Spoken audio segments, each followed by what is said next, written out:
इस वीडियो में हम लोग 3 पार्ट्स में बात करेंगे। पहले हम बात करेंगे हेलमेट की सेफ्टी, कंस्ट्रक्शन और सर्टिफिकेशन से रिलेटेड, फिर हेलमेट के फीचर्स और आखिरी में प्राइसेस और टाइप्स ऑफ हेलमेट के बारे में। ठीक है, तो अगर कंस्ट्रक्शन की बात करें तो हेलमेट में 3 लेयर्स होती हैं। सबसे ऊपर की जो लेयर होती है जो मेन प्रोटेक्शन प्रोवाइड करती है वो बनी होती है, अगर आप सस्ते हेलमेट लेते हैं तो वो बनी होती है थर्मोप्लास्टिक या ABS से। अगर थोड़े और महंगे हेलमेट लेते हैं तो वो बनी होती है रेजिन या तो फिर फाइबर ग्लास से या तो कुछ फाइबर के मिक्सचर से। और अगर और महंगे हेलमेट लेते हैं तो कार्बन फाइबर और केवलर से बनी होती है। तो ये जो लेयर होती है आउटर लेयर, यही डिसाइड करती है आपके हेलमेट का प्राइस, वेट, सेफ्टी, एवरीथिंग। ठीक है। सेकेंड लेयर जो होती है, इसके नीचे वाली लेयर, जो आउटर शेल से नीचे जो शेल आती है, वो होती है EPS की, एक्सपेंडेड पॉलीस्टीरीन की। तो इस लेयर का काम क्या होता है, ये आपके स्कल को एक कुशन प्रोवाइड करती है। जब भी इम्पैक्ट पड़ता है तो आउटर की लेयर आपको प्रोटेक्ट तो करती है लेकिन उस इम्पैक्ट को अब्जॉर्ब नहीं करती है। तो आपके स्कल को वो पूरा हो सकता है कि पूरा जो इम्पैक्ट है ट्रांसफ़र हो जाए। तो EPS की लेयर उस इम्पैक्ट को कम करती है। थर्ड लेयर जो होती है वो होती है पैडिंग आपको खास प्रोटेक्शन तो प्रोवाइड नहीं करती है, लेकिन ये आपको काम आती है उसमें आपको एक स्नग फिट देने में या तो फिर आपको कंफर्ट देने में। ठीक है, तो ये हो गया कंस्ट्रक्शन ऑफ हेलमेट की बात। नेक्स्ट हम बात करते हैं वेट की। तो जैसा कि मैंने बताया कि आउटर वेट जो होता है वही मैक्सिमम डिसाइड करता है कि आपके हेलमेट का वेट क्या है। जैसे ही आप प्राइस बढ़ाएंगे, मतलब कि ज़्यादा अच्छा मटेरियल होगा आउटर शेल में, वैसे ही हेलमेट का वेट भी कम होता जाएगा। हेलमेट का वेट कम होना मतलब कि ज़्यादा कंफर्ट होना। ठीक है, तो जैसे कार्बन फाइबर के जो हेलमेट होते हैं वो काफ़ी लाइट वेट होते हैं।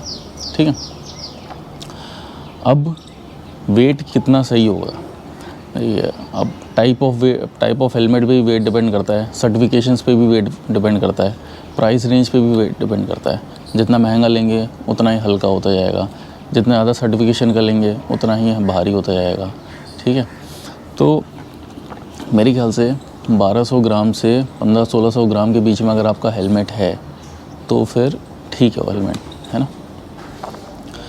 ये तो हो गई वेट्स की बात। अब बात करते हैं कि हमारे हेलमेट जो हैं वो कैसे हम पहचानें कि वो किस तरह की सेफ्टी प्रोवाइड करते हैं। तो वो आप देख के तो पहचान नहीं सकते, तो उसके लिए आपको सर्टिफिकेशन देखने होंगे कि किस तरह से वो मैन्युफैक्चरर उस हेलमेट को सर्टिफाई करा रहा है। अब सर्टिफिकेशन भी कई तरह के होते हैं। एक होता है अमेरिकन सर्टिफिकेशन, वो होता है DOT, डिपार्टमेंट ऑफ ट्रांसपोर्टेशन का। तो वो भी काफ़ी अच्छा सर्टिफिकेशन होता है, इंटरनेशनल लेवल का सर्टिफिकेशन है। अब सर्टिफिकेशन में क्या होता है कि डिफरेंस ज़्यादा टेस्टिंग में तो नहीं होता है थोड़ा बहुत, लेकिन ज़्यादा फ़र्क जो होता है वो उनकी तरीके होते हैं कैसे वो टेस्ट करा रहे हैं मैन्युफैक्चरर से। जैसे कि DOT सर्टिफिकेशन है, इसमें जो अमेरिकन एजेंसी है डिपार्टमेंट ऑफ ट्रांसपोर्टेशन ने, उसने कुछ ऑथराइज वेंडर्स सेलेक्ट कर रखे हैं जिनके यहाँ जाके मैन्युफैक्चरर अपने हेलमेट्स को टेस्ट कराता है और अगर वो पास होता है तो सर्टिफाई कराता है। तो ये थोड़ा सा मतलब रिलायबल कम है, क्योंकि आपको नहीं पता है कि उस वेंडर से, उस मैन्युफैक्चरर की क्या बात हो गई है।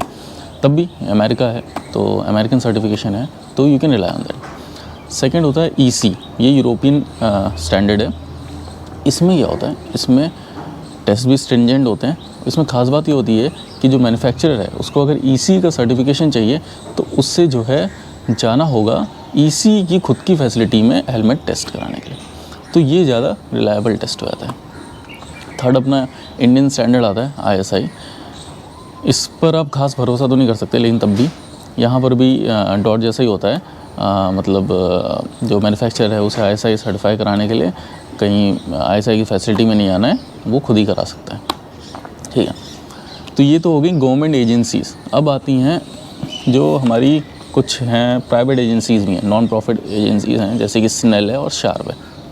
SNEL EC जैसा है, वो भी अपनी फैसिलिटी में कराता है टेस्टिंग। और जो SHARP होता है वो, उसकी ख़ास बात ये है कि वो जो है रिटेलर्स से, मतलब कि ऐसा नहीं मैन्युफैक्चरर कुछ चूज़ करके आपको हेलमेट दे रहा है, रिटेलर्स से हेलमेट लेता है फिर उसकी टेस्टिंग करता है। अगर वहाँ पास होता है तभी वो सर्टिफाई करता है, SHARP सर्टिफाई उस हेलमेट को। ठीक है, तो सर्टिफिकेशन के बारे में बात करें, देखिए अगर आपका बजट ज़्यादा नहीं है, आपको ज़्यादा मतलब लंबी राइडिंग्स नहीं करनी है, सिटी राइड करनी है, कम्यूट करना है डेली, तो आप मिनिमम ISI सर्टिफाइड तो ले ही लीजिए, है ना। जैसे कि आपके स्टड्स आते हैं, वेगा आता है, स्टील बर्ड आता है ना। ये सब हेलमेट आपको 600-700 से 2000 के बीच में मिल जाएंगे, ठीक ठाक प्रोटेक्शन प्रोवाइड करेंगे। और अगर मेरे ख्याल से अगर आप थोड़ा और बजट बढ़ाते हैं, तो अगर आपका हेलमेट EC सर्टिफाइड है, डॉट सर्टिफाइड है, तब भी काम चल जाएगा। स्नेल और शार्प सर्टिफाइड मेरे ख्याल से ज़्यादा ज़रूरी नहीं है अगर आप रेस या तो फिर हाई स्पीड पे नहीं चलाते हैं। तो एक और ख़ास बात है कि अगर आपका हेलमेट स्नेल या तो फिर शार्प सर्टिफाइड है, तो उसके 50-100 ग्राम और वेट भी बढ़ जाता है, क्योंकि उसको मीट करने के लिए थोड़ा मटेरियल अच्छा लगाना पड़ता है मैन्युफैक्चरर को, ठीक है। तो ये होगी हेलमेट की सेफ्टी कंस्ट्रक्शन से रिलेटेड बातें। अब इस पार्ट जो अभी तक मैंने बात बताई, इस पे आप एक सेफ़ हेलमेट खरीद सकते हैं, इन बातों को ध्यान में रख के। सेकंड हम बात करते हैं फ़ीचर्स, हेलमेट के फ़ीचर्स। देखिए अब हेलमेट जो है, ये फ़ीचर्स होता है हेलमेट के, ये आपको ख़ास प्रोटेक्शन तो नहीं प्रोवाइड करते हैं, लेकिन आपको ज़्यादा अच्छा कंफर्ट और एक बहुत ही अच्छा राइडिंग एक्सपीरियंस देने में काफ़ी काम आते हैं। जैसे कि पहले बात करते हैं वेंट्स की। आप जो भी हेलमेट खरीद रहे हैं उसमें वेंट्स ज़रूर होनी चाहिए, ठीक है। अगर वो फुल फेस है हेलमेट है, अगर हाफ फेस है तो ज़रूरी नहीं है, क्योंकि आगे का पूरा 1/3 हिस्सा खुला ही है। तो जैसे ये हेलमेट है मेरे पास, इसमें एक चिन वेंट है जो कि ओपन क्लोज हो जाता है, एक टॉप वेंट है ओपन क्लोज हो जाता है, और एक बैक वेंट है, ये भी ओपन क्लोज हो जाता है। ओपन क्लोज होने से फ़ायदा ये होता है कि ठंडियों में जब थोड़ा ज़्यादा ठंडा होता है मौसम, तो आप इसको क्लोज़ करके अंदर की वार्मथ को मेंटेन कर रखें, ठीक है। मोस्टली बैक वेंट जो होती है हेलमेट्स में ओपन क्लोज नहीं होती है, लेकिन टॉप एंड चिन वाली ये होती है, ठीक है। और अगर बात करें नॉइज़ और विंड की, देखिए नॉइज़ और विंड एक ऐसी चीज़ है, ये आपके हेलमेट में आएगा जितना ज़्यादा वो ओपन होगा, ठीक है। और ये भी ज़रूरी है आपका कि हेलमेट स्नग फिट हो, बहुत ही अच्छा फिट होगा, तभी नॉइज़ और विंड कम होगा, ठीक है। नॉइज़ और विंड अगर आपको ज़्यादा लग रहा है, अगर आपके हेलमेट में आप तो चिन वेंट को क्लोज़ कर देंगे तो थोड़ा कम हो जाएगा, ठीक है। तो ये होगी नॉइज़ एंड विंड की बात। नेक्स्ट आता है कि हेलमेट का एरोडायनेमिक्स कैसा होना चाहिए। हेलमेट में जो है 2 तरह के फोर्सेस आपको फील होंगे जब भी आप ड्राइव करेंगे। एक तो होता है ऊपर की तरफ लिफ्ट करता है हेलमेट को, ये एक फोर्स आता है, और एक आपके हेलमेट को पीछे तरफ फेंकता है, वो होता है ड्रैग फोर्स, ठीक है। जो ऊपर की तरफ लिफ्ट करने वाला जो फोर्स होता है वो मेजरली तब आता है जब आपका हेलमेट ज़्यादा खुला हो, तो हाँ हवा जो है नीचे से आके ऊपर, जो ये ऊपर की शेल है उसको ऊपर पुश करती है। तो जब भी ये आपको फोर्स ज़्यादा हाई स्पीड पता लगेगा, जैसे कि जब भी आप हाफ फेस हेलमेट चलाएंगे, पहन के गाड़ी चलाएंगे, तो आप जैसे ही 100-110 की स्पीड पार करेंगे तो वो हेलमेट उड़ने लगेगा ऊपर। तो अगर आप ज़्यादा स्पीड पे चलाते हैं तो कोशिश करिए कि आप कवर्ड पूरा फुल फेस हेलमेट ही लें, ठीक है। नेक्स्ट है ड्रैग फोर्सेस। ड्रैग फोर्सेस ये आपकी बॉडी से, आपकी बाइक से, हर जगह से आता है, मोस्टली आपकी बॉडी से ही ड्रैग फोर्सेस आता है। तो मेरे हिसाब से अगर आपको ड्रैग फोर्सेस कम करने हैं ऑन हेलमेट, तो आपको थोड़ा एरोडायनामिक हेलमेट लेना होगा, मतलब कि थोड़ा सा वो स्ट्रीमलाइन शेप में होना चाहिए, जैसे आगे थोड़ा सा कोनिकल हो और पीछे भी कोनिकल हो। अगर आप इसमें देखेंगे तो ये भी पीछे से आके ऐसा शेप, हल्का सा ऐसा शेप लेता है। अगर आप रेसिंग हेलमेट देखेंगे वो तो एकदम दिखता है कि ऐसे पीछे वो कोनिकल शेप हो रहा है, वो ड्रैग फोर्सेस को कम करने के लिए होता है। आपकी बॉडी में सबसे ज़्यादा ड्रैग फोर्स आता है, तभी आप देखेंगे जब भी हाई स्पीड में रेसिंग करते हैं लोग, तो वो आगे झुक जाते हैं, तो एक स्ट्रीमलाइन शेप उसमें बॉडी से मिलता है, तो ड्रैग फोर्सेस कम हो जाते हैं, ठीक है। ड्रैग फोर्सेस जो जब हेलमेट पे आते हैं तो वो आपकी गर्दन को पीछे फेंकते हैं, तो उससे क्या होता है कि स्ट्रेन आता है नेक में। तो कोशिश करिए कि जब भी हेलमेट लें थोड़ा सा पीछे कोनिकल हो, ठीक है। नेक्स्ट है हमारा पैडिंग्स। देखिए अक्सर आपने सुना होगा कि जो राइडर्स होते हैं प्रोलॉन्ग टाइम जब ज़्यादा राइडिंग करते हैं तो उनके हेयर फॉल होते हैं। तो हेयर फॉल होने के 2 कारण हैं। एक तो होता है कि आपके जो हेयर हैं वो आपके पैडिंग से रब होते हैं थोड़ा, तो उसकी वजह से वो टूटते हैं, ठीक है। और दूसरा रीज़न ये होता है कि आपका जो पैडिंग्स हैं वो सालों की गंदगी और धूल से गंदा हो चुका है, और उसमें बैक्टीरियाज़ हैं, फंगस है, माइक्रोब्स हैं, वो आपके हेड और स्काल्प में चले आते हैं और आपके बाल झड़ना शुरू हो जाते हैं। तो मैं आपको रिकमेंड करूँगा कि आप ऐसे हेलमेट्स लीजिए जिनकी पैडिंग जो हो वो रिमूवेबल हो, ताकि आप रूटीन में उसको वॉश कर पाएँ। ये बहुत ज़रूरी है, ठीक है। तो मैंने ये जो हेलमेट लिया है ये रिमूवेबल पैडिंग का है, अगर आप देखेंगे तो ये खुल जाता है, ठीक है। नेक्स्ट है हमारा वाइज़र। वाइज़र आपको एक तरह का सामने आपके फेस को तो प्रोटेक्शन देता है, plus it is very important to have a good visor to ensure good visibility. पहले तो आप कोशिश करिए कि जितना ज़्यादा फील्ड ऑफ व्यू हो सामने, उतना ही ज़्यादा आपको कॉन्फिडेंस आएगा राइड में, उतना ही आपको टर्न कम करना पड़ेगा अपने हेड को। फील्ड ऑफ व्यू आपको मोस्टली ऑफ रोड हेलमेट्स में सबसे ज़्यादा मिलता है मेरे ख्याल से। तो वाइज़र में क्या है, वाइज़र 3 तरह के मेरे ख्याल से मैंने देखे हैं। एक तो होता है ऐसे क्लियर ट्रांसपेरेंट टाइप का, दूसरा होता है टिंटेड होता है, और तीसरा एक मिरर टाइप होता है, मतलब सामने आगे से एकदम वो मिरर फिनिश देता है तो अंदर दिखाई नहीं देता। तो अगर आप मोस्टली डे राइड करते हैं तो इनमें से कोई भी ले सकते हैं, लेकिन आप नाइट में भी राइड करते हैं तो मैं रिकमेंड करूँगा कि transparent type visor, clear visor ही लीजिए, ठीक है, क्योंकि विजिबिलिटी उनमें मिरर टाइप और उनमें कम हो जाती है, ठीक है। तो मैंने तो जैसे क्लियर टाइप वाइज़र लिया है, और प्लस सन प्रोटेक्शन के लिए ये इंटरनल एक सन वाइज़र भी लिया है। ये आपको यूवी रे से भी प्रोटेक्ट करता है और थोड़ा कंफर्ट भी देता है। अब सबसे इम्पॉर्टेंट चीज़ जो वाइज़र में आती है वो होती है फॉगिंग के इश्यूज़। अब फॉगिंग के इश्यूज़ को कैसे हैंडल करें? जब भी आपके बाहर का वेदर थोड़ा ठंडा होगा, जैसे रेनी होगा या तो फिर चिली होगा, तो जब आप सांस एक्सहेल करेंगे तो आपके जो जो वाटर ड्रॉपलेट्स हैं आपकी सांस में, वो वाइज़र के अंदर वाली लेयर पे बैठ जाएंगे, क्योंकि बाहर का टेम्परेचर ठंडा है, तो वो फॉग बन जाएगा, आपको दिखाई नहीं देगा। विंटर में ये तो होना ही होता है। तो आपको क्या करना होगा, एक तो तरीका ये होता है सिंपल सा, कि आप इसका जो चिन वेंट है इसको ओपन कर दें, तो जो एयर फ्लो आएगा अंदर वो आपके सांस के वाटर ड्रॉपलेट्स को स्वाइप ऑफ कर देगा। वो उतना ज़्यादा रिलायबल नहीं है। दूसरा तरीका ये होता है कि आप अपने हेलमेट पे कुछ एंटी फॉग स्प्रेज आते हैं, वो भी यूज़ कर सकते हैं। वो आपको रेगुलरली फिर आपको मारना पड़ता है।